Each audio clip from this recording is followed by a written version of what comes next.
Hey, everyone, welcome back and Happy New Year. As some of you may know, in the fall, Tom had a pretty major back surgery, so he's been recovering for the last few months, but he's back. The show is back, and we're so excited to have another amazing year filled with more amazing guests.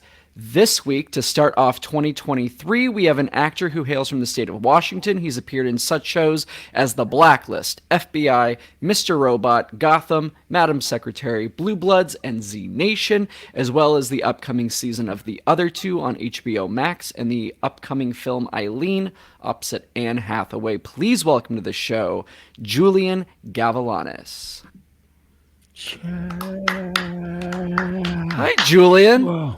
Hey, man. Starting the year off. Thank you, Julian. Starting it off. Swinging by. Fresh. Yeah, thanks for having me. This is such an honor. Of course. Such an honor to be the first guest in a little while. You the first guest of 2023. Is that right? Yeah, that's right. Yeah, we've been off since like October. Wow. Yeah. So we're back. I had a doctor take a hole out of my spleen, so I needed a couple of days. Wow. For real? For friggin' real. Have you spoke about that on the podcast? I'm sure the fans want to know. I don't think so. I don't know. And I don't think so for both. Can you tell me what happened to you? I'll tell you. No, I think our last episode, I was like, I have to do it alone. Sorry. Yeah. Yeah. So like our last episode, it was just me and the guest. Tom wasn't there. I had it started like a year and a half ago of like chronic, maybe 2 years, chronic, and it was even happening when we shot skeletons. Like, what was that? October 20? Yeah. November. Julian, something? It's been so annoying. His back pain. It's so annoying. Damn, dude.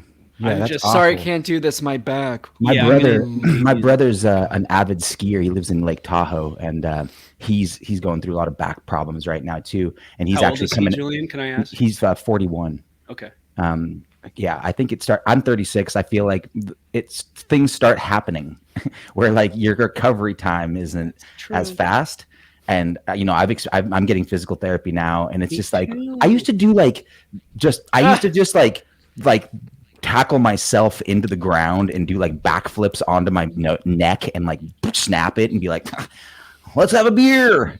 Yeah, like, Hollywood, baby. Yes, truly. And then you're like, I'm never going to be that person that cracks their back when they have to, get up in the morning, or like, that's just not going to be me. I take care of myself. No. So gravity, age, time. Yeah, it's awful. My brother's actually coming out here tomorrow because he's just like going through torture because he can't, it's like coming down super hard in Tahoe right now, and he can't ski. He skis like 200 days out of the year. And so he's just like, I can't do it. It's awful. And so it's a pain, man. But he's coming in. It's a real thing. It's a real thing. Yeah, no, I was watching. Have you guys seen this movie, Don't Worry, Darling, the Harry Styles movie? Not yet. No, not yet. This isn't like a promotion for it. It was fine. It was cool. But I was watching it, and I was like, I was sitting with my friend, and I was like, God, isn't it so weird that like these young kids nowadays are just playing these like young adults on, because he's, Harry Styles and Florence Pugh play these like a married couple, and they're like these young adults. I was like, it's so weird that they're like playing these young adults. And my friend was like, well, they are young adults. I was just like, okay, well then what the fuck does that make us? And she was just like, I don't know, like adults, middle-aged.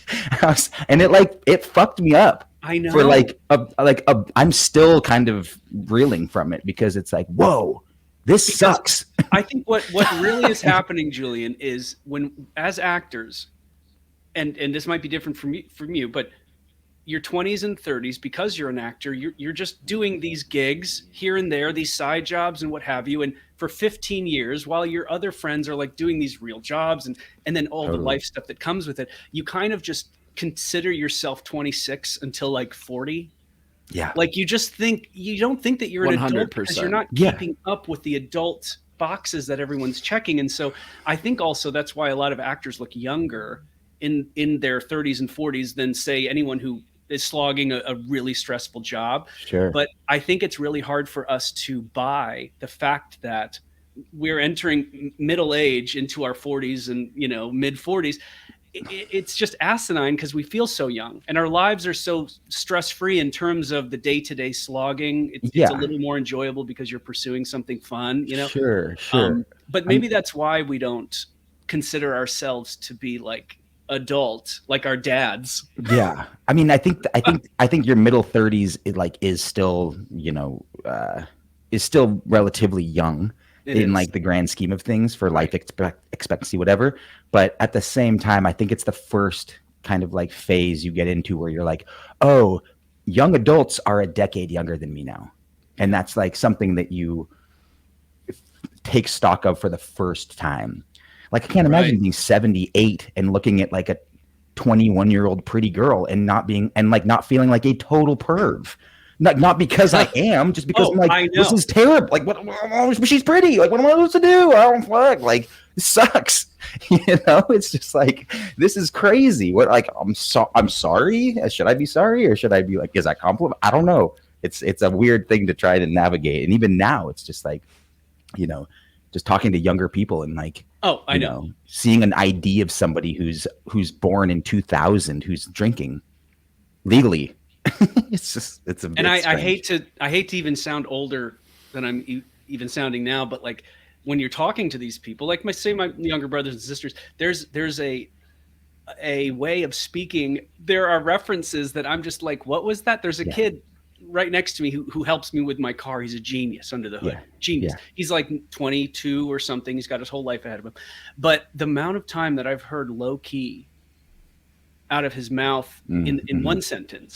There's like a couple times he's used it like 3 times. It's this low key thing, and then fire, and there's just all these words. You're just like, where did this come from? And I feel like they speak in emojis. Yeah. Oh my Lord. I know. We're it's getting very old, bizarre, Julian. man. But it was bodacious and radical when we were kids. So our parents and our the people that were above us were just like, these fucking kids. We just called everything gay. Yeah. Like, just insulted people by being like, you're gay. You're gay. Man, that vacation was gay. Yeah, you're a pussy. It's like, what? What do you realize what you're saying? An idiot. Oh my God. I'm sorry you're back. Got all jacked up, man. I hope it's doing better. And you too, Adam. Tom, what's that bed behind you? Oh my God, it's a jail cell, actually. It's about to be. Are you having a kid, Tom? I sure am. Wow. March 5th. Congrats. I'm excited. That's wild, man. First child? Yes. Wow. I'm so afraid. It's amazing. Oh my God, I bet all my friends have kids now, and they've all had panic attacks beforehand, and then they're like the happiest they've ever been now. Oh yeah, and it's going to be awesome. They're the happiest and the most pissed. Right. They go hand in hand. Yeah.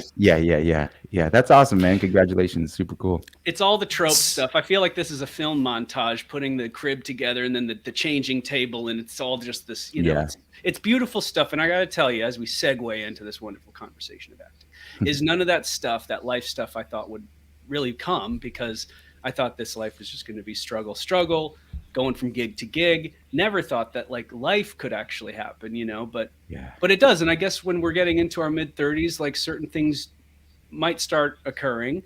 And so let me segue into this. How do you feel where you are right now with your age, with where things have gone in your life? We'll talk about that in a second, of course, but you got to be proud of the time that you've put into this career and what it's brought you. Yeah. The gifts and what have you. Yeah, totally. Yeah. I mean, the short answer is yeah, man. Like there's definitely some pride involved in that, but there's also like this. I was explaining it to my girlfriend and my mom the other day. I'll try to explain it to you guys. I ran the New York Marathon back in November without really being. I'm not a runner. Like I did it because I was asked with a foundation, and so I participated. I finished. I did not do it very fast, but I ran the whole way, and I did it. I had like 5 weeks of training time, and I had never run more than like 3 or 4 miles before that. Dude. And about at mile 20 when I was doing it, you're like, fuck this foundation. Yeah, I don't care about this cause. Totally. I was crying, really, like I was just crying, and I didn't know like really where the emotion was coming from. But as I was trying to kind of like because it was like I was in a lot of pain, right? I was like physically, like my feet felt like they were 2,000 pound.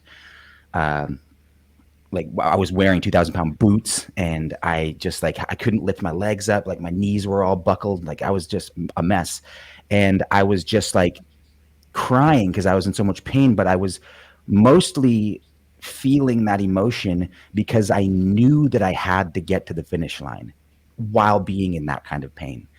And I feel that way now in my life in relation to my career, where like I am super emotional about where I'm at because there's so much pain attached to it that doesn't get spoken of, that Instagram and Facebook and all of these social media platforms don't attest to. Like there should be an Academy Awards for like the work that goes on behind the scenes of the work that happens, that you see, that the people get to see, because that's really where the impressive human exists. The work is great. Like the work is just the cherry on top. Yeah. But man, like the you know, for lack of better terms, like the blood, sweat, and tears that go into this profession. I am equally as filled with gratitude as I am terrified of like knowing that I have committed to finishing this race. And that doesn't mean anything because there is no end in sight. There is no like finish line, right? It's abstract. It's just infinite. And that's a really daunting and ambitious feat to think that I'm capable of doing. And I've been talking a lot lately just about writing a book in the future called The Precipice of Delusion, just that relates to people mostly that probably exist in the arts because it's related to my life, but feeling like I'm always on that precipice of delusion where like I haven't worked for a while and I think, is this the wrong choice? Like, should I have just left like 7 years ago and gotten that job at fucking Boeing when my dad told me like he could hook me up, and like, should I just get out altogether? And then when you're like at the bottom of that feeling, boom, you book something and you're like, oh, cool. And it validates you for however long that thing validates you for. And so it just like keeps you right on the precipice of delusion because you're like, am I delusional for thinking I should keep going? And then it happens and you're like, no, I'm not delusional. And then you get back to the same place where you're like, actually, maybe I am delusional. And you're just kind of always riding that thing. And it's why I have this like pet peeve with actors, like big celebrity, famous actors that go on talk shows and talk about, you know, I was going to quit. I was like, literally like, but I booked my plane ticket to go home and I was like, I had given up. And then ding, ding, ding, booked The Office and changed my, it's like, dude, fuck you're talking about Jim, you know, and like, I love him and I love that story, exactly. but it's just like you're painting a romantic narrative because the truth is all actors want and are on the verge of fucking quitting every day. Like, and as soon as it happens, we're gonna be like, dude, I was about to quit. Because you're always like battling that inner self of like, should I keep going? Like, this is crazy. This is so tormenting. And this isn't just a paint acting in like this profession in a bad light at all. It's just, it's just completely unknown. Everything about it is unknown. There's no timeline. Like you said, there is no ending. Yeah. And everyone's stories are all different. So there's not really like, I mean, there's obviously things you can do to put your ducks in a row in the right way, but doesn't mean it's going to happen. Yeah. Yeah. Oh, that's such an interesting observation, Julian. One, the whole destination thing, that metaphor is so great because any given day where you're slogging around with your, 4 auditions in the week, with your 2 jobs that you've got and all the stuff that comes with it. And then all the other stuff that's below the sight of the iceberg, it's all stuff that, I mean, the reason why I was fueled in the darkest moments was because of the hardest stuff that I got through. And when I always tell my students when they're like, I just can't win in the room. It's like, yeah, because you don't believe that you deserve it. So my suggestion is to live under the bridge and bust your ass and spend money that you don't have on training and do all the things that go against your proper strategy of survival. And when you get through that in 10 years, then you can walk into any fucking room with any fucking suit and own it, because you believe that you actually are more deserving of that room than those people sitting in with those suits, because they never lived under the bridge. Right. They never spent $15,000 in credit card bills and went into a mountain of debt just to get seen in a room with someone they'll never see again. And it's that stuff that you do every year, and then you build up this skin fucking thicker than a rhino. And that's what books you the job, is this inner delusion, which now has actually been confirmed that I deserve to be here. And I keep telling myself that every day and every year, and then I'll believe it. Yeah. Because it is true. And we don't believe it. We don't give us that benefit. But for the guy walking in the room, we do. Why not us? You know? Yeah. Wonderful. I love that you started off with that. And, you know, it is like your legs are bleeding, your knees are buckling. It's the worst shit in the world. There were times 10 years in where I was like looking up at the subway at vocational school saying I could be a fucking plumber and make six figures, or I could work at Boeing or any 47th floor of any building and make six figures. You could easily. If I can sell myself, I can sell anything. Totally. So, but it's the love, man. It's the true love of not only doing this work, but just living in the process and enjoying the moments in between. Yeah. And I think the thing that really separates the amateur from the professional is finding the joy in the process and the moments when things aren't firing. And there was no other choice but to start enjoying it, because it got so fucking bad, man. Yeah. Yeah. I think you hit a moment in your professional pursuit at some point. Yeah. Where you just have to like go from kind of like accepting the process to respecting the process. And like, it changes you, because you're like, okay, cool. You come into this business. I came in when I was like 24, so pretty late. I wasn't doing this young, and I had a very like interesting kind of like just toss in experience where I had booked stuff right off the bat, and I was just like, this is how it's going to go. And so when it stopped happening, when I moved to New York, and I was just like, oh shit, like I'm going to be fucking the next Mark Ruffalo, baby, check me out. Right now. It didn't happen. I was just like, oh yeah, well, this is just part of the process. Like, and I accept that. And then when 5, 6, 7, 8, 9, 10 years went past, and I was still kind of in a place where I was like, well, I also like expected to be fucking Mark Ruffalo, dude. Where's my Emmys, dude? Where's my Oscars? What's happening here, dude? Like, I thought I was the man. And it's like, you have to go from accepting the process to being like, oh, I actually need to respect this. And I talk about it all the time, like pursuing it with joy, you know, and trying to find the joy in that pursuit, because if you don't work to put that puzzle together for yourself, you're in trouble. And you're going to be just like anybody else who comes in, says, oh, you know, I gave it a shot, and like, I really just wanted to make money. And so they go back and they move back to like, you know, West Palm Beach and start selling houses, and like, good for them, you know, whatever works. They gave it a try and they did it.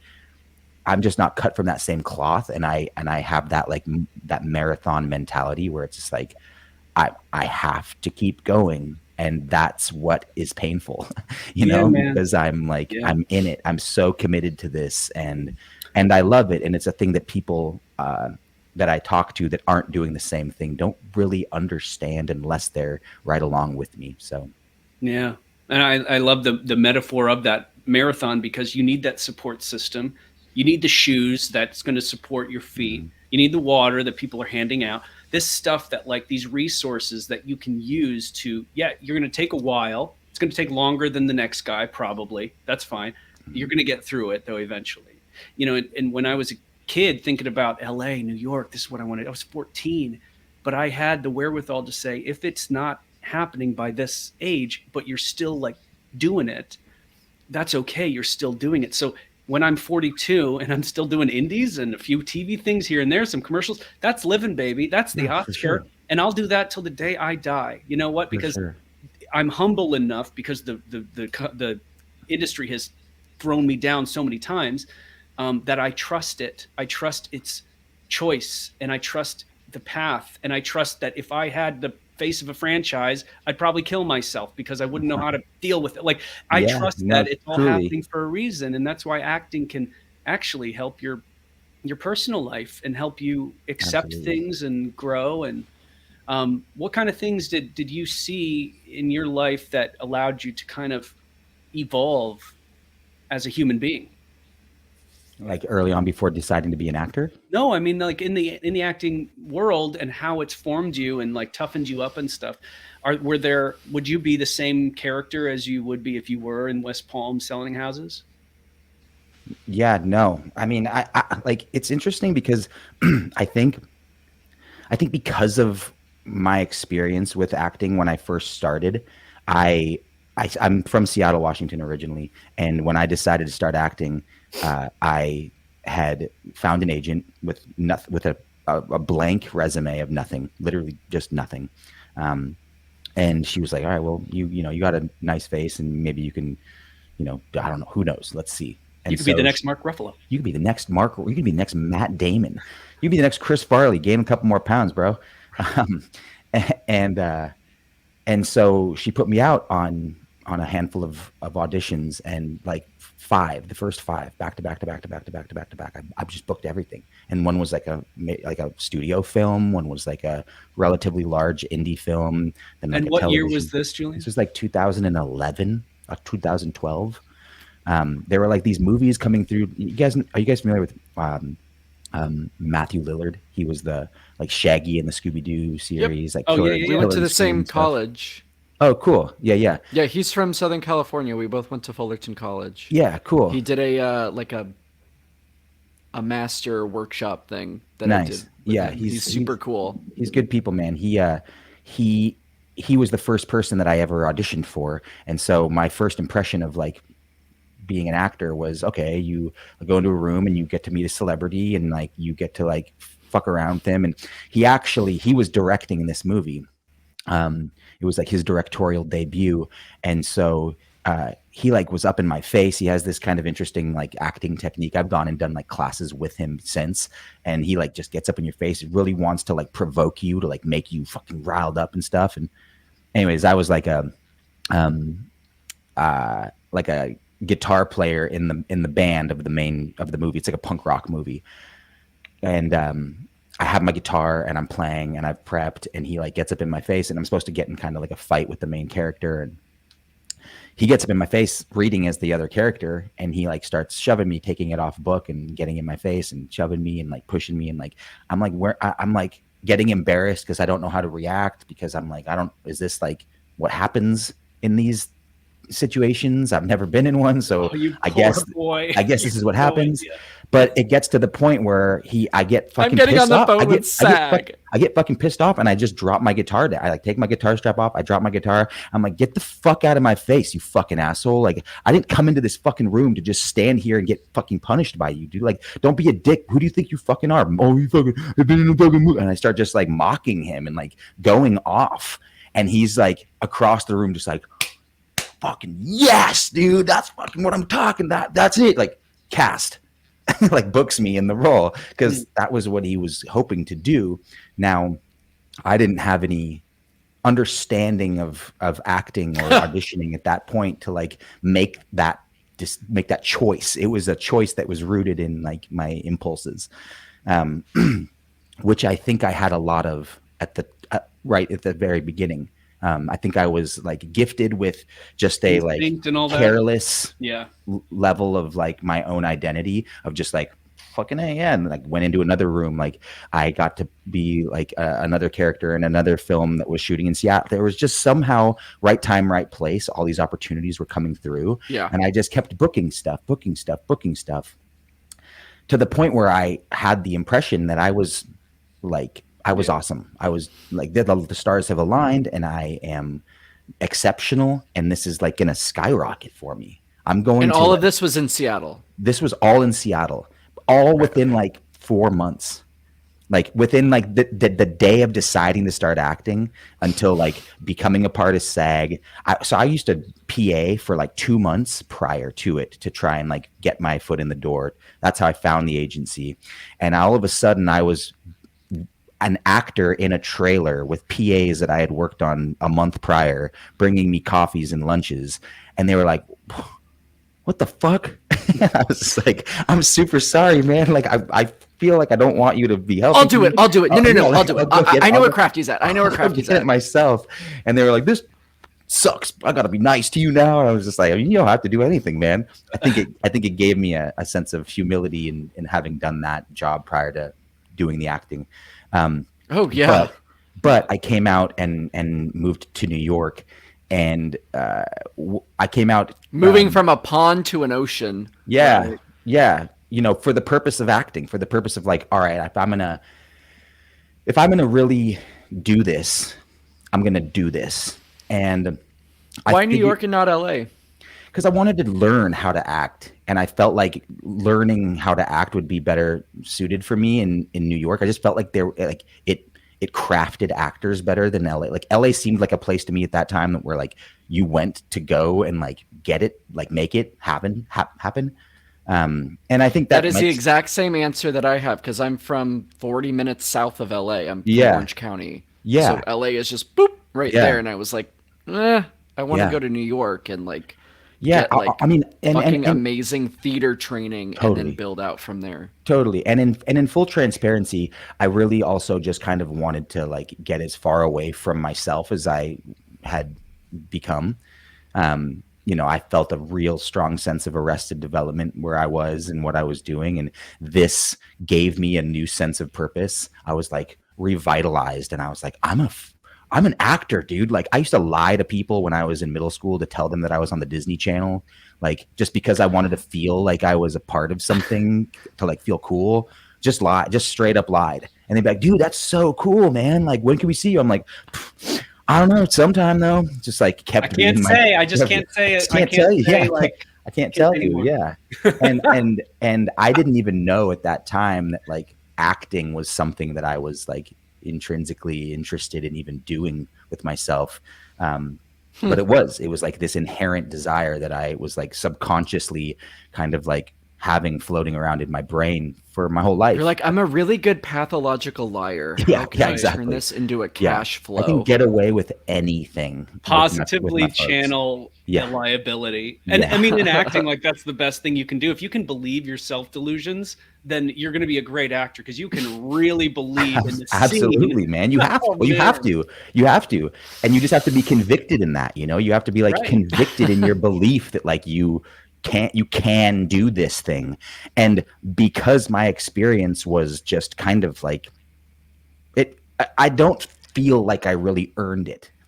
And what's interesting is that I don't know if I would have continued doing it had I not had that experience. Well, and here it is. So Julian, and we've mentioned this in the show, where somebody starts out and they get a few things going for them. This has happened multiple times in a new market. The first audition that I go to, I book. First audition in Chicago, booked my first commercial. First audition in New York, I booked a Tribeca winning film. Guess what? A year after, I didn't do one thing. Maybe even in New York, it was 2 years of like nothing. Yeah. And what it does is, and we've mentioned this before, it gets you and it gives you a reason to kind of hold on and stay for a little bit. Then it fucking punches you. And it takes you down, gives you a little few crumbs, but you still have in the back of your head the ability. You know that you booked these things, so I can do it again. Now, it might not be this year, might not be next, but I know eventually I'm going to get the hang of it. And this is about me getting humble. Yeah. And I'm not hot shit. And what's interesting, Julian, is most of the people that have recounted this, like me, thought that we were hot shit. So it was almost like we told the universe that, oh man, this is going to be so easy. And just by asserting our ego, the universe is like, and I'm going to down, all the way down. So, you know, just those new actors out there, you are not hot shit. You're going to get served a big steaming plate of struggle. Yeah. And it's going to take a long time, no matter how good you think you are. Yeah. So if you go into it like that, maybe you won't get served a really bad steaming pile. For sure. Yeah. I've gotten in trouble before with some friends who have booked their first things on television. I've been like, hey, just like, you know, proceed with a lot of caution, because you're going to get really excited about this. And like, it's just like, manage your expectations, because when it doesn't continue to just like move for you, like just be okay with that. And they're like, oh, what kind of fucking bullshit is that, Julian? Like, way to be discouraging. I'm like, I'm actually being very encouraging. It's the opposite. It's right? Very encouraging. Totally. Right. And I think a lot of people just don't want to hear that, because they haven't experienced it, and they need to experience it for themselves to recognize that that's a real thing. And I certainly did. Adam, I saw that you went to Circle in the Square. I listened to a handful of your guys' episodes, and heard that you went to Circle in the Square. And it was actually a school that I came out to New York and auditioned for a bunch of schools, because again, I wanted to like train. And it was one of the schools that I got into, but stupidly turned down. I wish I would have gone, but I went to a school that was offering me a full ride scholarship, which was like a conservatory.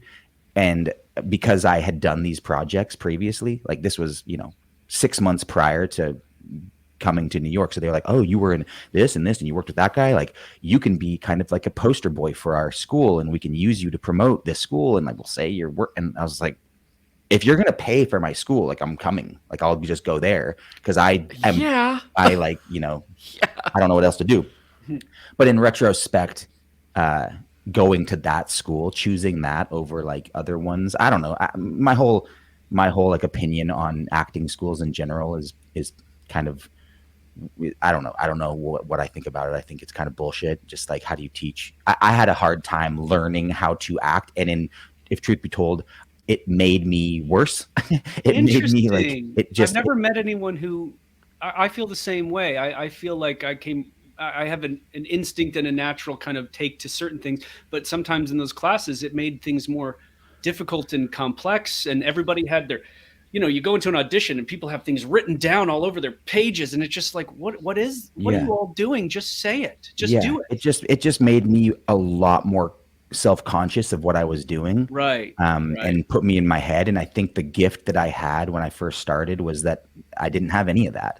And I was free to just be the person that I could be. And I was making interesting choices, not because I was making interesting choices, but just because interesting choices were being made, And so like, I didn't even take the credit for that. I was just doing it, and it changed. I think a lot of conservatories, to kind of put an answer to what you just said, it's not about learning to be a better actor or learning how to act great. It is more of learning who you are and discovering who you as a person, who you are, so that you can take that and incorporate it into these characters and scenes, and you can, experiences happen and then years go by, and we may not think about them all the time. And so in conservatory, it's like cultivating everything that's ever happened to you as like oh yeah, that was that experience, and this is how it made me feel. This is how I reacted, and da-da-da-da-da-da. And then taking all of that and compiling it together so that when you get the text, you can go, oh, I've had something very similar happen, or, I've experienced these things. How did I react in that moment? And so it's like, through knowing yourself, you become a better actor, instead of like training to like, this is how you become an actor. Cause that's I think really a thing. It's more of knowing yourself. Yeah. And I won't totally disregard the conservatory program that I went to, because there were certainly some classes, some people that I did classes with it, I was like, oh wow, this is really cool. Like I remember doing like Suzuki class. I don't know if you guys have ever done these like this like movement method that Oh, I yeah. was just Rode like, crotch this rockets is, all day. oh my God, dude. I was like, this is amazing. It was just such a crazy discipline. And I was like, I just want somebody to like beat my ass. And I felt like when I was there, I was like 24. All the kids were 18. You know, they thought I was the coolest guy because I had like movies coming out while I was there. And they were like, whoa, dude, like you're in these things. And I was like, yeah, I also got fucking movie money, dude. Let's go to the bar. I'm paying. And then I was broke in like 4 months because I was just like buying my friends. And I just didn't do it right. And but still, like, nonetheless, and this goes like full circle back to your initial question, Tom, just about like kind of like the identity that I was shaping for myself throughout the course of being here. It's like I realized like 5-6 years in that it was my ego that was keeping me here. It was because I even had started booking some work. You know, I'd started getting like little co-stars in some cop shows and stuff like that. And so I was feeling like kind of fueled by that, but I was also not really like understanding how I was going to build a career or get really any leverage because of that. I didn't have relationships with my agents. I was just like, it all just feels kind of like, I don't know how to quantify my success here. It's all just like happening when it happens and not when it's not. And Julian, can I ask you, you had reps in Seattle, then you moved to New York. Did you do a 2-year conservatory? Did you do 1 year? So I did like a 3-year conservatory, but I only went for like 1.5 years. And then I bailed and I moved to LA because I got a commercial. And it's when I was in LA that I had like the kick to the nuts of humble. You're not shit. And like you need to learn quickly that you're a fucking loser, dude. And I was just. So do you still live in You're LA? not shit. No, Oh, you no, went back I live to in New York? I live in New York. Yeah, because I couldn't take it, dude. In retrospect, it was very premature. How long were you there? Like less than a year, 9 months or something. And I like got a car. My best friend is a touring musician. He's like a really, really talented singer. And he was like getting his first record deal at like Capitol Records. And like I was driving him in my like 1991 Toyota Camry that like truly, literally blew up at the red carpet front entrance of Capitol Records as I dropped him off. Yeah. The fucking like the engine like caught on fire. And I was like going through this moment of like, my fucking life is real. Like I was just so rock bottom. Like I was in L. Nothing was happening. Don't you get it? The engine is my life. Yeah, He's yeah, like, totally. It was a symbol. I'm gonna go into work. Yeah, it was a symbol for all that. As my friend was like, just getting like the best Ascending. thing he could have happen. That picture is so important, Julian. I had the same thing when my writing friends writing Colbert, and it was his first show, and they went to Red 7 where I read Red Light across from Carnegie, something, and I was serving them champagne while they're like toasting their writing credits. It's like, and you can cry in the bathroom, that's cool, but you have to recognize this is so important to remember this low and how shitty it felt, but how you know that it's going to be turned around this time in 5 years or 10 years. It's going to be a beautiful moment where someone else is pouring you champagne. It's like, hey man, it's going to come around for you too. Like those moments really do. You can look at it like, oh, what a shit thing. But after years, you really do come to look at it with different glasses, different prescription, right? Absolutely. And you also recognize that like, you know, my best friend is still doing, you know, well, but like that wasn't great for him either. Like things changed for him in that regard. So it's just all your reference and like how you, and also just how you know, try to attempt to compare yourself to other people and what you're doing there. It's just such a time suck and just exhausting for no real reason. But yeah, I was just really struggling out there and couldn't figure out what to do with myself and was moving all over the place. And then I eventually came back to New York and started slowly kind of like, I found a new agent and started booking work really slowly. And I realized that I was terrified of going back home and being seen as somebody who like didn't do what he said he was going to do. Now there's like 57 things wrong with that narrative, right? Because first of all, nobody gives a fuck what I'm doing. Like, nobody's paying attention, first and foremost. Right. But secondly, it's just like nobody's gonna be upset at you. Like, you're just upset with yourself. That's all in your own head. Because I actually feel like I wanted to go home. I wanted to give up. I wanted to be like, this is not for me. Like, I thought it was gonna be this, like, you know, I thought it was gonna be Mark Ruffalo, dude. What's up? Yeah, Where's he at? We all did, though. Yeah, and it wasn't. Funny enough, Mark Ruffalo had a similar trajectory to like all of us, right? Too, you know. But I didn't, and I eventually looked at that ego that kept me there as kind of the gift in like a backwards way. Yeah. I was kind of making poor choices for myself that were subconsciously like anchoring me to the thing that I thereafter became obsessed with, and was just like, oh my God, I'm so grateful. Because all of a sudden, once like the clouds cleared, it wasn't even like I booked a job and like my world opened up and I was like, oh my God, I've made it. But I don't even know what the moment was, to be completely honest. But I just remember the feeling of, oh, this is what people talk about being in New York for. This is what they're saying. This is what they mean when they're talking about like connecting to the city and feel, because for 5 years I was out here just like a fucking mess, like just a mess, you know. And you're talking about not the acting stuff. It's this whole underbelly of existence in that market, in the circle. You're evolving as an artist and as a human being, also, aside from acting, just being there. But the acting is contributing to that, because it's making me, because like in an industry where we are so often defined by the amount of work, the level of work that we're doing, and we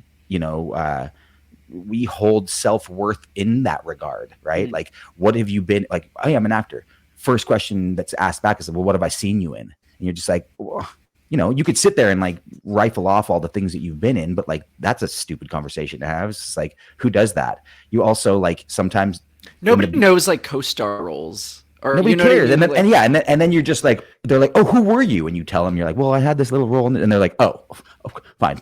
You're a background extra. You're like, well, no, I wasn't. Like, I actually had to audition. I worked really hard. And it was I beat 2,000 people that just say these three fucking words. But all of a sudden you're just like reduced to something that's just like, oh, like you did. Oh, cool. Like you just, yeah. It was one episode. Oh, that's it. Oh, okay. Whatever, you know, and you're just like, oh my God. How hard that is? Totally. Well, no, people don't, unless they're doing it. They don't. They really don't. And I had to accept that, like, it doesn't matter what they think, right? Because this is my experience and I just have to move through it. And yeah, I became really grateful for the ego that kept me here, because eventually I connected into something that was bigger than the desire to just be an actor. But the acting was like, it was just like, you know, like I was telling my friend, like, hey, watch out, because once you book that first thing, like, it's going to get you in your head, and you're going to think, like, you're going to expect that, like, this thing's going to happen. You're just going to ramp, and then you're going to, you know, move into the next thing, and the next big thing's going to happen. And all of a sudden, all these doors are going to open. And the reality is that most of the time that doesn't happen. Or maybe it can. But I certainly expected that was going to happen for me. And when it didn't, back to the whole, like, I had to respect the process of this all. And if I really wanted to do what I was going to do, then I had to get there myself. Like, I am where I am because I am where I am. Like, I am here because I am here, you know, like, nobody else. I can't blame it on anything else.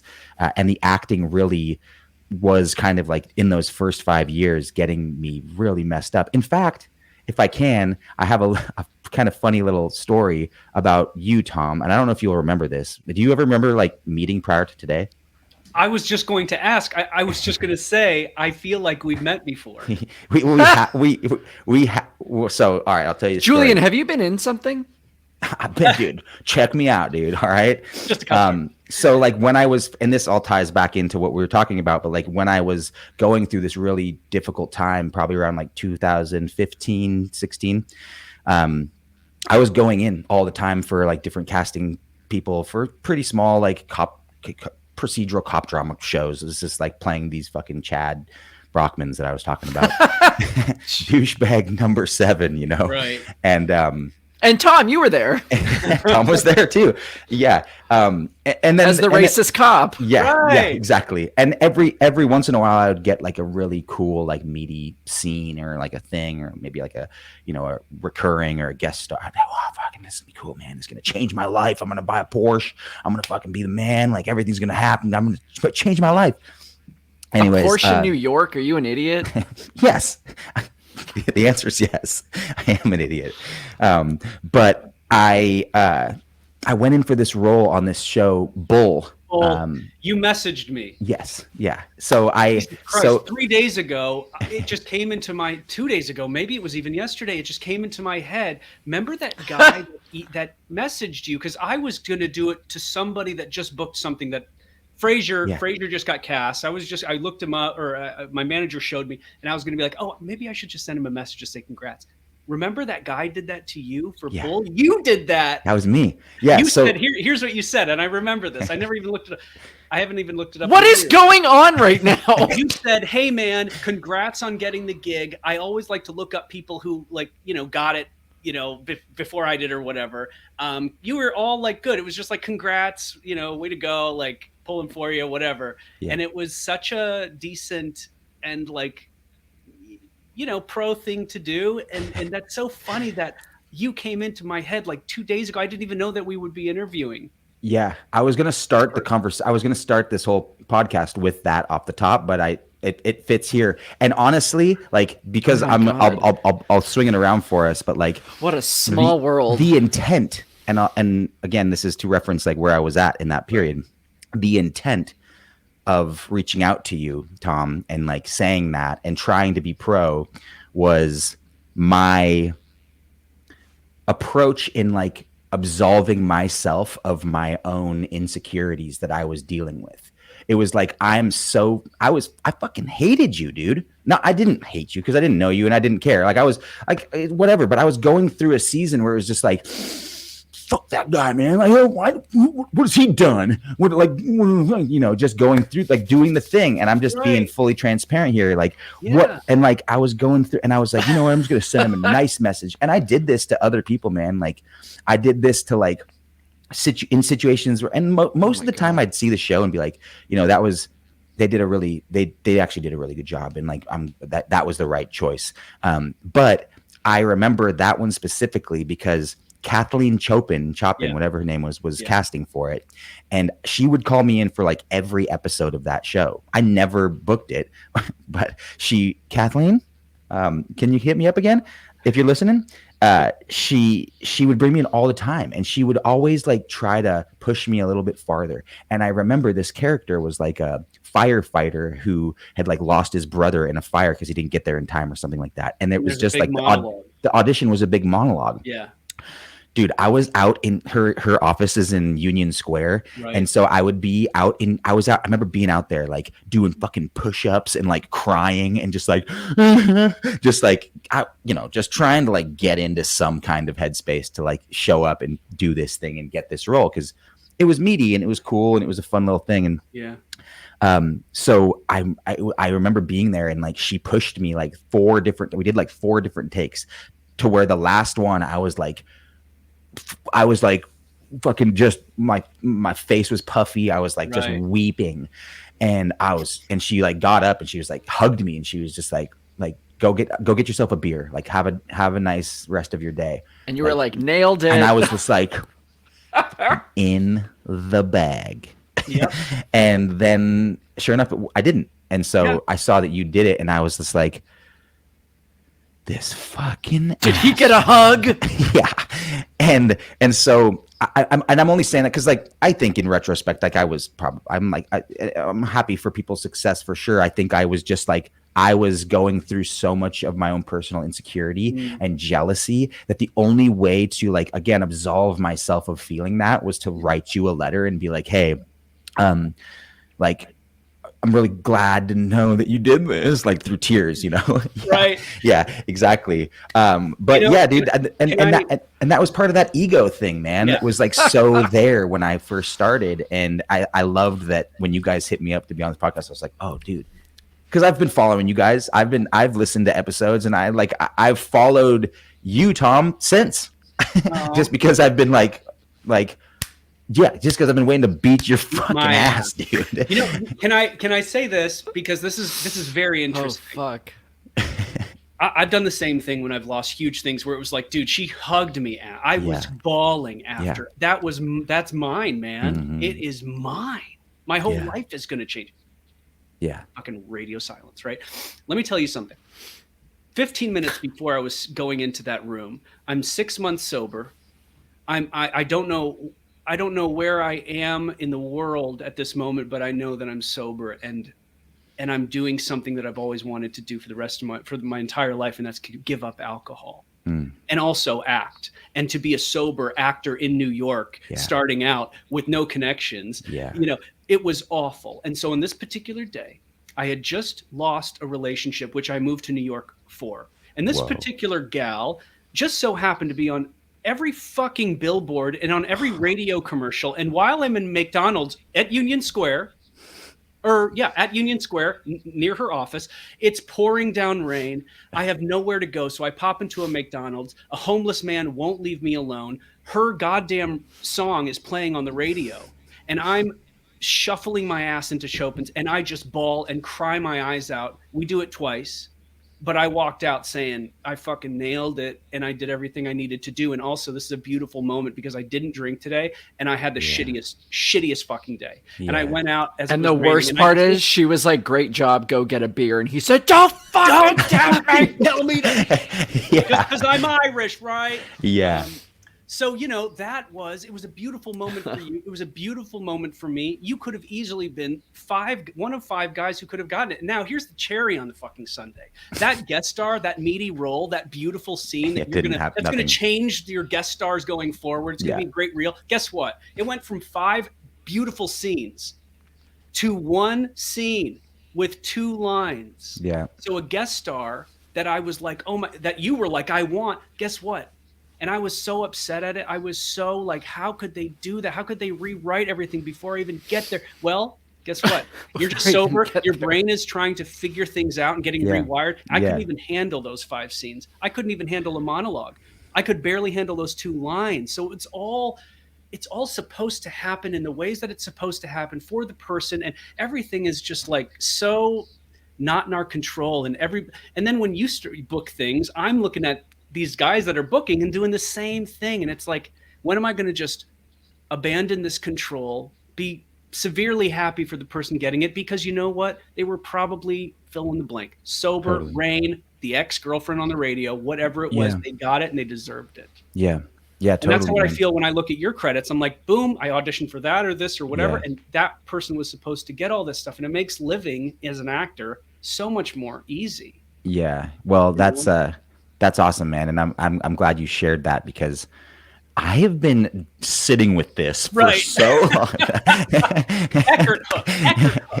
No, but that's really cool, man. And in fact, like, and I know this isn't a meeting space or anything, but I, in fact, like the period of time in my life when I said, oh wow, this is like what New York is supposed to be like. This is what my life is supposed to feel like. Was when I was practicing sobriety. I did like 3 years of sobriety, and then I have like gone back and forth. It was like right when I turned 30.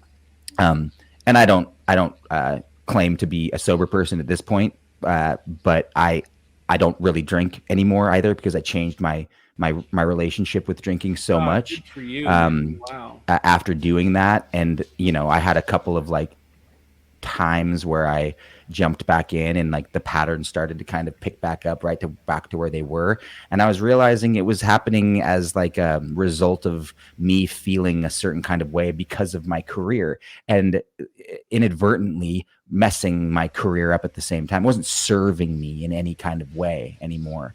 And so, it just had to go. You know, if I really want to do what I want to do, I have to remove all the things that are hindering me from doing that thing. And alcohol was like the first thing. And so it's become like, and I'm so grateful now, because ultimately, like, I think any, you know, alcoholic or any person that struggles with that kind of thing just wants to be able to be like the person that goes to the party and like has a drink or two and then is like, can go home and just chill and like be done. And I didn't think I could do that, but I think because I think my addiction was to the impression that I was making when I was drunk rather than the substance itself.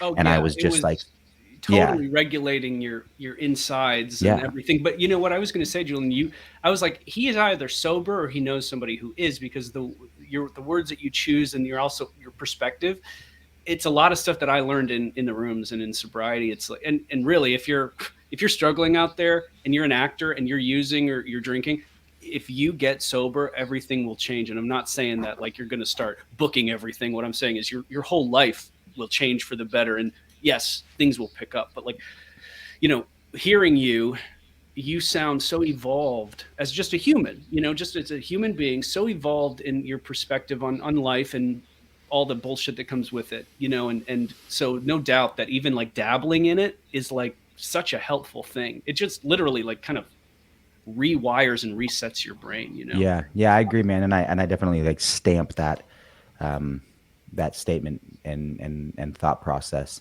It's been super helpful for me to just like self-reflect and think. You know, the beauty of acting is that you get to spend so much time with yourself thinking about why you are the way you are, and like kind of why people react and respond to you the way that they do, and then like how you can manipulate that and work with yourself to change your own point of view about what you currently have a point of view about. And like, how do you do that? What does that work look like?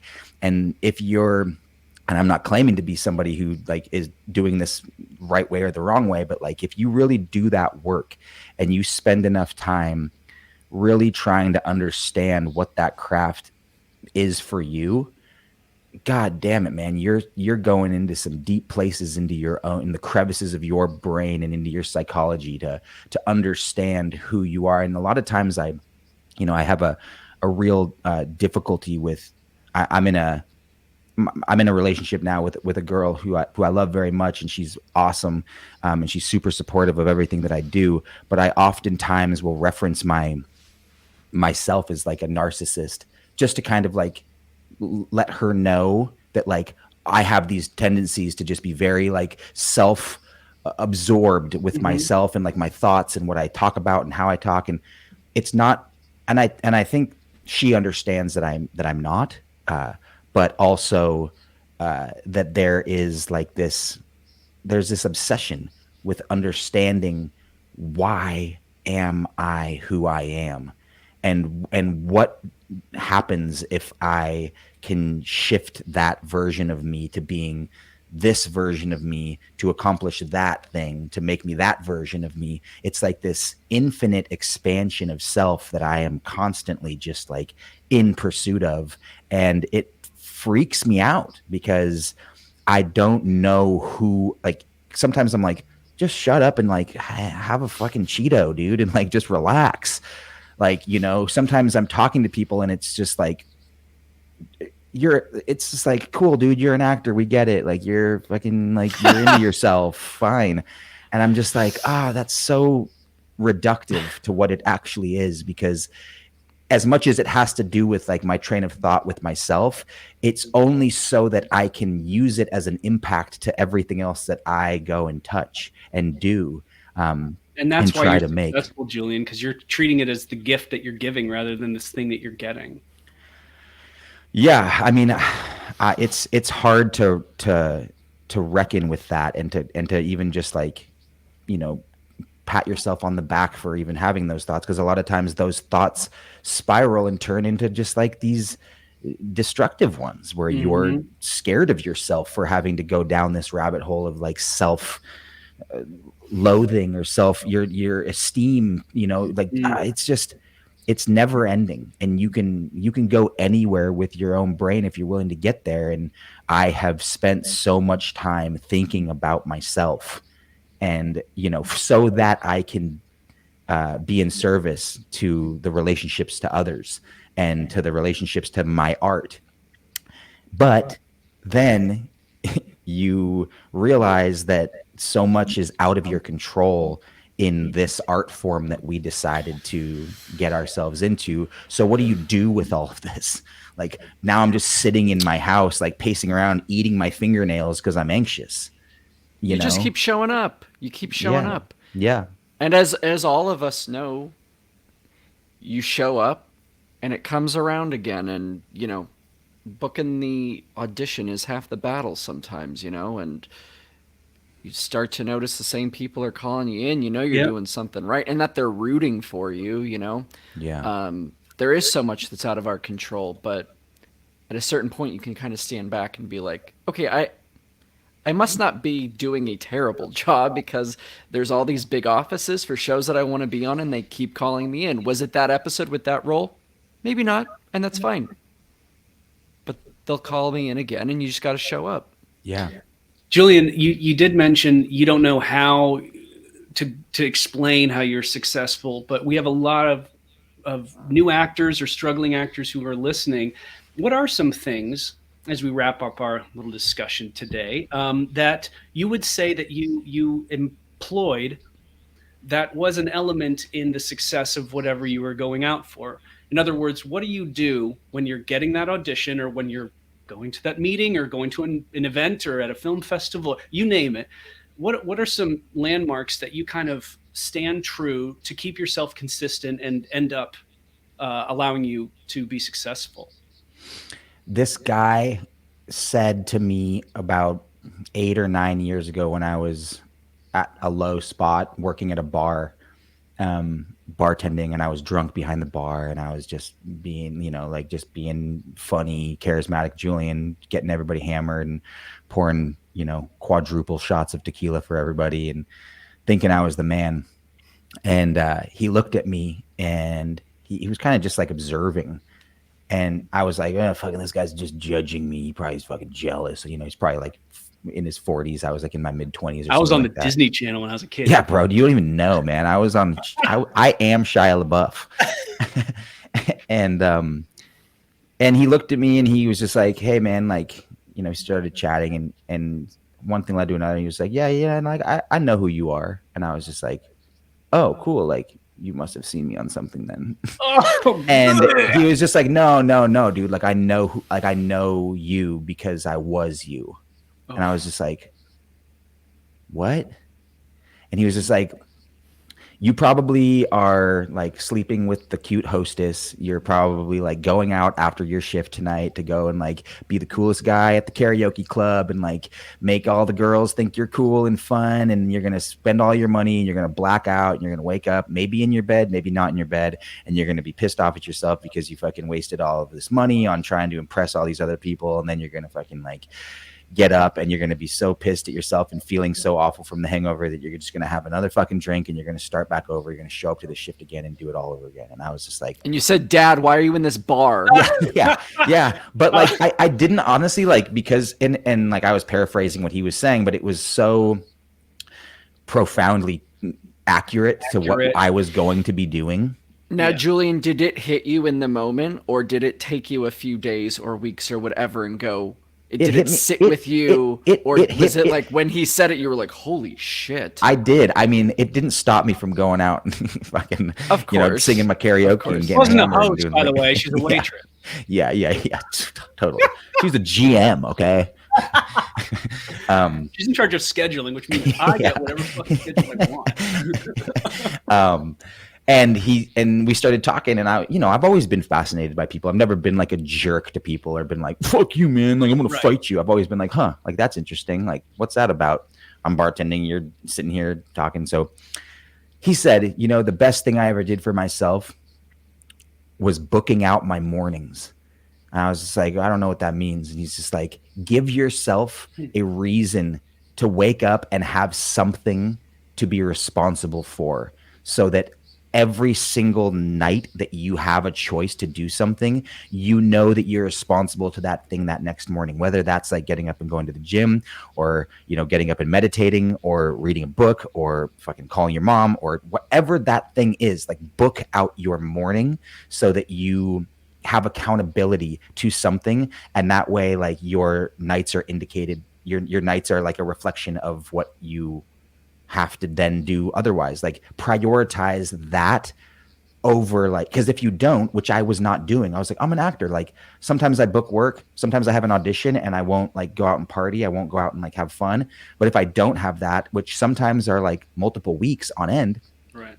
I don't have anything to do Before besides, noon doesn't exist. yeah, Right. exactly. So, you know, you're sleeping in super late. You're just like, you're partying every night because you don't have a purpose. You don't have anything. There's no structure. There's no nothing. way, There's no nothing routine. There's no structure. Right. There's nothing.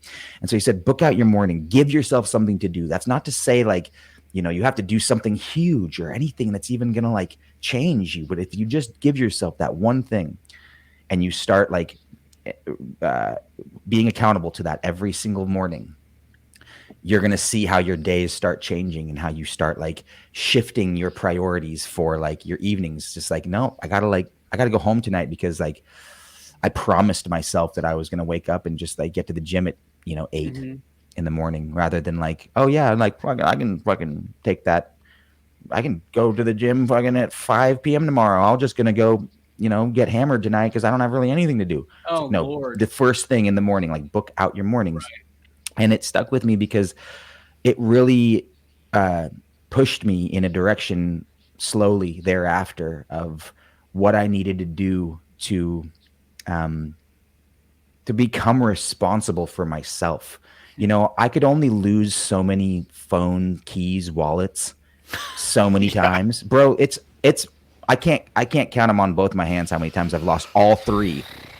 Like, it's upsetting to think about like how reckless I was, and how, but also how like in my head I was thinking I had it all figured out.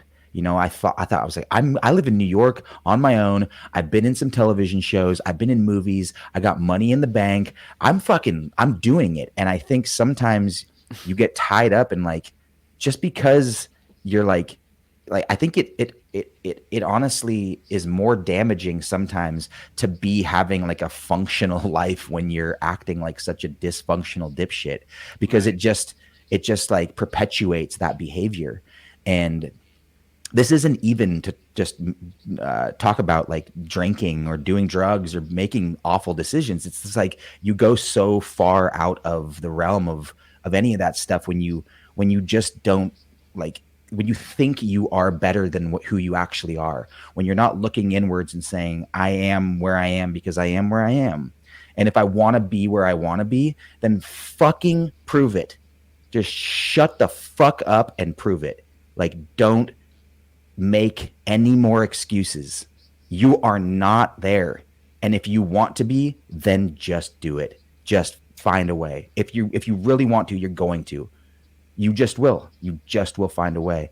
And yeah, so that booking your morning thing was really, really, really important for me to understand. There's no structure at all to our life. And when there's no structure, how are you supposed to operate and function and be organized? And there has to be a schedule. There has to be things that you have to like honor and like be consistent on, or else you'll just float out into space. There's nothing keeping you. So to create structure in the structureless world, it was everything for me as well. It's great advice. Yeah. I also think just like with that, it's like, don't confuse movement for progress, you know, something that I've been on a lot lately, because you can do that. You can, you know, book out your morning with like a bunch of things and you're like, oh my God, like I feel like so good because I'm doing all these things, and I like at the end of my day I'm exhausted, but you haven't really gone anywhere, and you got to be smart about what you're doing. Or like I think you're updating your website like an hour every other day or so, and it's just like, what are you really doing? Are you really spending more time on something that yeah, and really look, not it's like it's cool. It's a better use of your time than going out and like just like wasting your money at a bar or something like that, for sure. But still, it's finding how to work smart over working hard, and it takes a long time to get there. It takes trial and error, and it takes falling in the mud and just being like, it takes waking up on the streets of Lower East Side with the sun coming up, being like, "Where's my phone, keys, and wallet? Like, what the fuck happened to me last night? How am I? I don't have money to buy a taxi cab home. I don't have a pass to get on the subway. I don't have my wallet. I don't have a phone to call a friend. Like, I guess I gotta walk. I don't even know where the train is. Like, what am I gonna do? Like, I am totally lost right now. And I think trying to find ways to like slowly take baby steps towards real progress, and if that comes from just, confusing movement and just moving, in any kind of direction, even if it's not helpful, it's just like, just take those little baby steps and just try to like move ahead every day, just a little tiny bit, do something, do one thing. And it'll help if it happens in the morning for you, so that you can just get it out of the way and have woken up for that thing. God, there's so many things to do.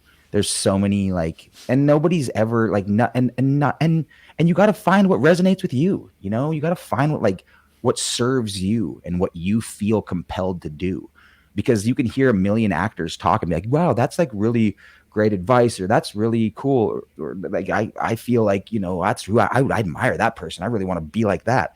It's just like you're not going to have the same experience. Right. Yeah. Like even you and me, Tom, like we've probably gone in for, like at least 30 or 40% of the same roles for a lot of things. But I guarantee you we're completely separate in their experiences. And so you just can't be like, oh, they're like, that's, that this advice has worked for me and that advice has worked for them. And this, like, figure out your own advice for yourself, because there's just no roadmap here, and it's just trying to like maintain some level of like real joy in the work that you get to do that has nothing to do with like being on set, right? Just like getting up and being like, oh shit, man, like it's been 12 years since I started doing this. I've been in New York for 11 years. That's fucking cool, man. Like, that's pretty cool. I don't care who knows. I don't care who sees. That's a lie. I care. Of course I care. I'm vain. I'm vain AF. But, I ultimately have to care the most about it for myself. And sure. Yeah, man, there's a lot of gratitude with everything that I'm doing, and a lot of fear. And, I think that's a healthy balance of two things that you kind of just need to keep yourself moving forward in this thing. Oh, you're so human, Man. Julian. Like you're such a human being. You have such great, tool, man. like you're a vulnerable, you're honest, and you're just like, this is who I am. This is what I struggle with. But like, I'm hearing your story and I'm seeing a mirror, we do have different stories, I guess, but it's also like the gist of of what you've learned and experienced. I'm hearing myself from you. And that tells me that's consistency. That means that you and this guy and Adam, that we're all doing the same thing, getting up, doing it, and experiencing whatever comes that day with the best attitude that we can. And through that 12 years, 15 years, you learn a lot about yourself and the world. And you're so eloquent, and you're such a great guest, because we really do cover some like deeper stuff that is never covered in an acting school. It's like comes with a life like this. So, there are so many great things that you're going to be involved in the future. And I think it's about just getting up every day and doing the same thing and doing it until whatever, the day we die or the day we are done acting, but I think that you have such a beautiful actor's life. Like, even the fact that you said, man, I want to go back home, and that's such a surprise to me.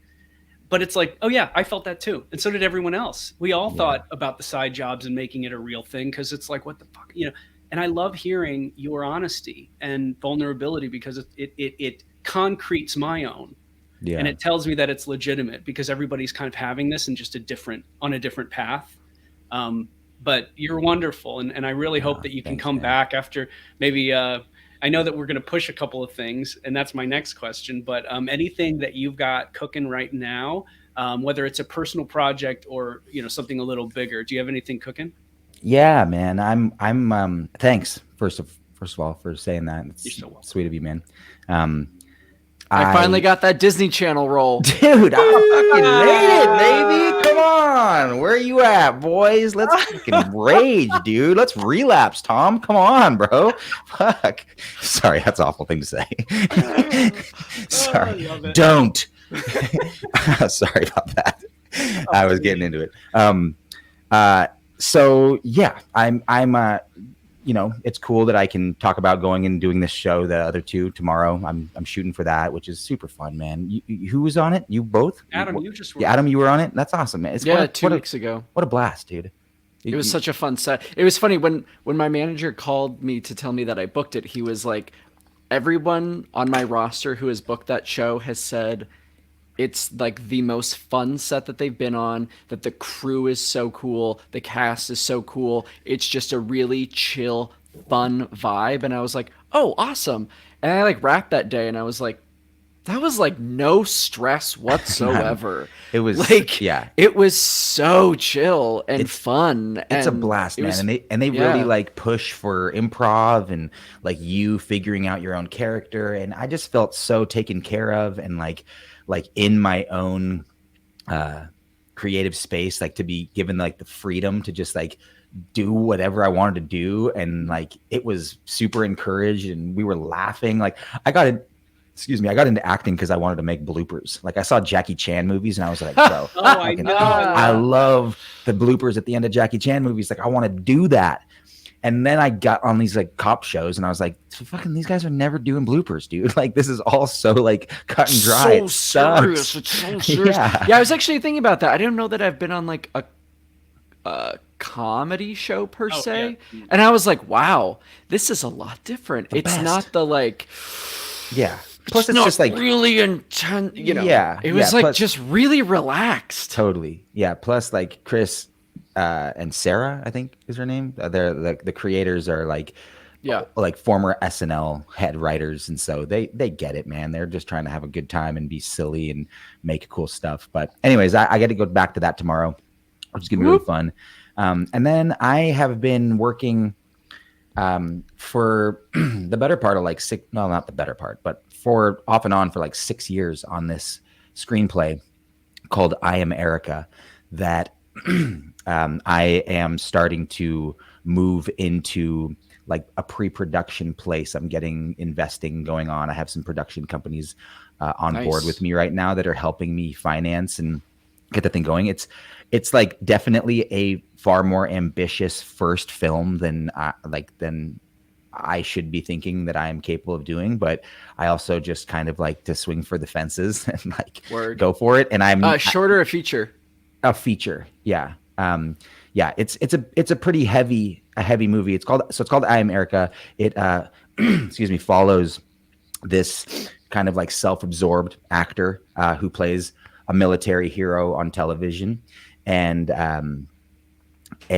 his relationship to a transgender girl who is a real military hero who has been injured and then discharged from the military, kind of like because of the injury, and they're kind of sweeping it under the rug and all these things. And it's really like a film about their relationship. It's a comedy, yes.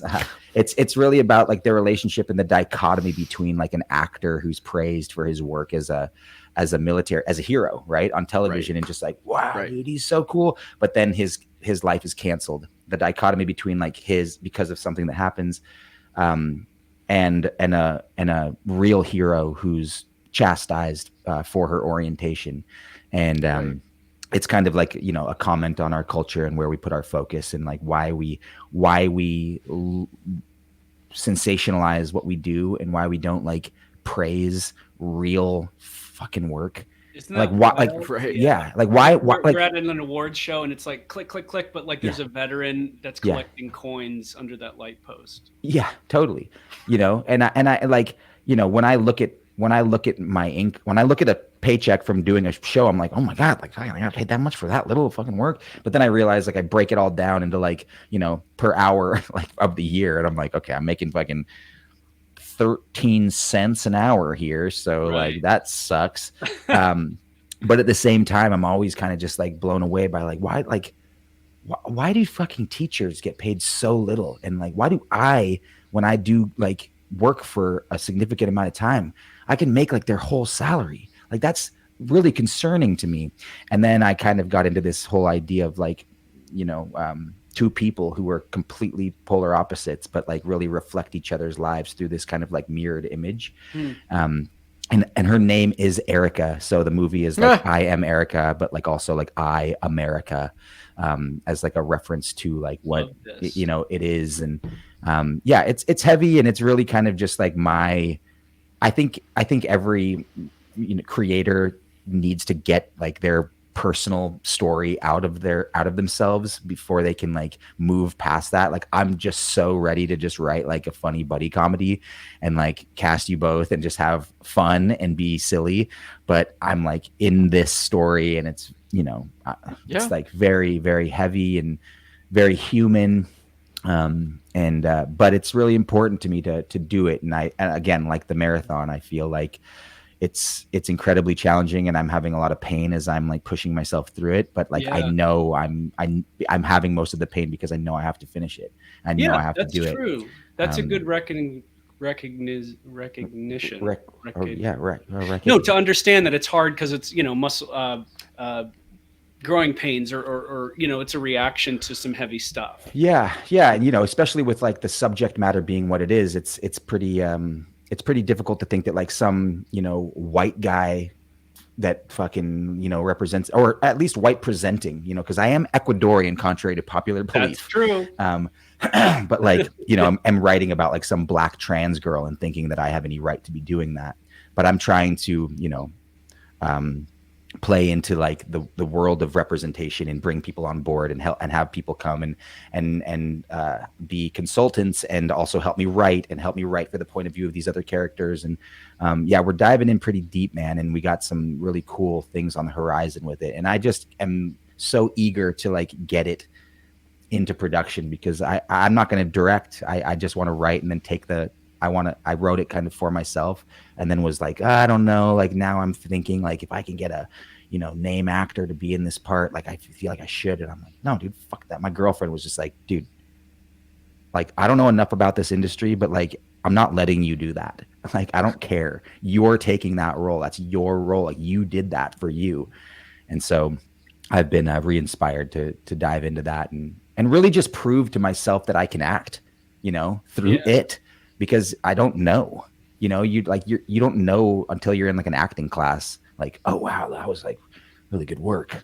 Because then you go on and you do these shows or something and you're like, well, I didn't really get a chance to really like show myself. Right. And people are like, oh yeah, dude, I saw you in that show, man. You killed it. You're like, did I? I did nothing. Did I kill it? I mean, it was like, cool. You're just being nice and I appreciate it. But like, I'm really trying to show, you know, what I'm really trying to show myself what I'm capable of. Nice, man. By jumping into it. And so, yeah, it's a really important piece. I hope that takes off and you get to fully accomplish it and then, you know, take it on the festival circuit or distribute it or whatever you want to do. Yeah. I wish I could, man. I'm not going to Sundance right now. There's a movie, this Eileen movie that you referenced in the beginning with Anne Hathaway. That's world premiering at Sundance on the 21st of this month. And I was trying to like figure out how to go. And just another thing about being like an actor at this level is that guess what? Nobody invited me. So I'm just like, you know, I'm sitting here like, okay, cool. Like I got to find a place. And then like, I'm going to like really try to ask all these people like how to get invited. And then at one point I'm like, if I'm gonna get invited to something, like I'm just gonna wait till I get invited. I'm not gonna sit here and be desperate to do something that like I'm not invited to. I don't want to be that guy. Like there's definitely a strategy in trying to like be an actor who's gonna like find the work and like get in there and network and make that thing happen. But also like it's gonna happen. I'm gonna go. I'm You'll gonna be there go, another year. Movies go to Tribeca. Never once was I allowed to go onto the red carpet past the like. Yeah, people, and then I have people being like, "Well, you should just go like kick the door down and just show up, dude." Like, and I'm just like, "That's not how that works." I just started to respect this thing. Come on. Exactly. Julian, where can people find you? Oh my God! Whoa! Oh, jinx! You owe me a Coke Zero. Yeah. Where can people find me? Like in the world? Or like on social medias and online stuff. Yeah, you could find me. You want me to give them my address? Just come on down, dude. We'll make some steaks. I am on Instagram at Julian Gavilanes, and then Facebook as well. I don't know, man. Like I'm really having a hard time with my social media like addictions these days. Everybody hates it. Like I don't want to be a whore for. I definitely like the idea of like people following me and stuff and caring and giving me likes to give me that little dopamine hit. But ultimately, I'm just like I gotta stop caring about it as much as I do. Everything started to get easier when I stopped giving a shit, Julian. Yeah. Well, everyone go give Julian a little bit of a dopamine hit today. Yeah, come on, dude. Just check it out, man. I got some sweet pics up there, dude. Of me. But what's your podcast? Do you have a podcast? God, sorry. Yes, I do. Well, it's kind of on a little hiatus right now. It's called How Good's This? And my friend Alan Stone and I created it in the pandemic. My friend who I was talking about, who's a singer, him and I started getting really creative during the pandemic because obviously both of us were, artists with time and space to just kind of do whatever we want to do. And he has a bunch of gear and a bunch of cool stuff and cinematic stuff. And he does a lot of like live streaming for his music. And so, we took it, we turned like this giant, like 100-year-old lodge into this, a corner of the attic into like this really cool podcasting space. And we get like 5 really nice cameras and we like edit it really nicely. And it's like got some production value and it's fun, but I think I've like leveraged his fan base to be like my fans as well, to be like, cool, like, let's do this thing together. But it's fun, man. It was originally just him and me talking shit to each other, and we'd bring some guests on. And then eventually it turned into like a good news podcast, from like the point of view of just like, let's bring on articles that are something that's positive. And then we can kind of just riff off of those like things that are happening in the world that are really good. Nice. And that's kind of what it turned into. And then we stopped for a while because we both started getting busy again. And I guess it's kind of a good thing when it stops for a little while, because it just means we're doing other things. But yeah, of course. But we love it, man. It's such a fun thing. And even just to you guys, man, to your guys' credit, it's like what a blessing. And it's like it's not that difficult, you just got to schedule some time. Starting, and then once you've started, it's like the hard work is over. Totally, man. But yeah, I think it's a great thing, man. And people, even if it's like even for us, we didn't have like some giant market of people paying that much attention to us, but the people that did were like really leaning in, and that's a beautiful thing, man. Like when you can affect people that way. And I think, this podcast does that for a lot of people, and it's great, man. I think what you guys are doing is super awesome. So thanks, man. And thanks for stopping by. This is an awesome conversation. What a great way to start chat. 2023. The best. I want to hang out with you guys in real life. Yeah. Hey, I'm in New York. I'm in New York. Where are you, Tom? Yeah, I'm in LA. So when you're here, will you please look me up? Yeah, 100%. Where do you live, Adam? I mean, I Long guess Island City. Oh, cool. Sweet, man. I'm out there sometimes. I have a buddy out there. Let's hang. Yeah, Can we be friends? I would love to. I want you to talk on your next. I want you to talk in future podcasts to let people know that we actually got to hang out. Because if we don't, we're real fucking flakes here, dude. I'm not trying to be one of the New York flakes. Let's go get coffee. Let's go get coffee. Yeah, let's do it. I'd love to, man. Julian Gavilanes, thank you so much for joining this. This was a really awesome conversation, and having this conversation made me realize how much I have missed having these conversations. Yeah, man. Because we've been off the air for a little bit because Tommy's back. But it's all fixed now, so we're good. But thank you so much for joining us. This was really, really awesome. Absolutely, guys. Thank you so much for having me. It's been a blast. Cool to Take meet her you guys. easy, Too. Thank Jules. And we will Adios. get coffee. Absolutely. Later, Bye. man. Later, guys. Later.